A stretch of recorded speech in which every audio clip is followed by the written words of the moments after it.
Magluluto tayo ng sweet and sour lapu-lapu. So, 4 na piraso yan.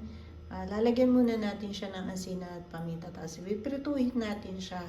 So, yung mga ingredients natin, meron ako dyan pineapple chunks, bawang sibuyas, carrots, tapos wala tayong bell pepper, so sili na lang ang ilalagay natin. At syempre, maglalagay tayo ng sukar dyan. At meron ding asukal yan. So, mag-start na tayo! So, lagyan muna natin siya ng asin. Ang gamit ko ay Himalayan salt. Budburan muna natin. Ipiprituhin kasi natin to. Bago natin siya igisa, yung pinaka-sauce niya. So, kailangan prituhin muna natin tong ating lapu-lapu fish. Prituhin muna natin yung ating mga isda.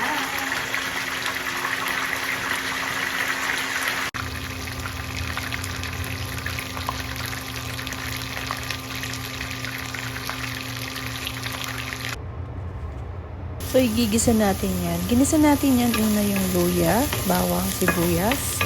Pagluto na yan, lagay na natin yung carrots. Ayan, halu-haluin nyo lang yan. Nilagyan ko na rin pala yan ng konting tubig at nilalagay na rin natin yung sili.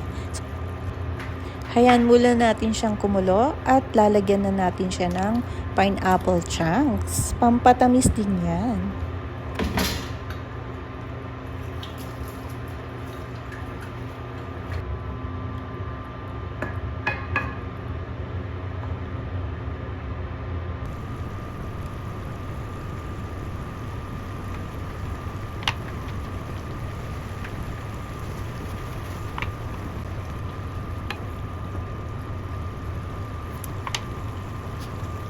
Nilagyan ko din siya ulit ng ating salt at nilagyan din ng sugar. So, kayo na lang magtimpla guys kung ano yung panlasa ninyo. At para medyo malapot siya, nilagyan din natin siya ng corn flour.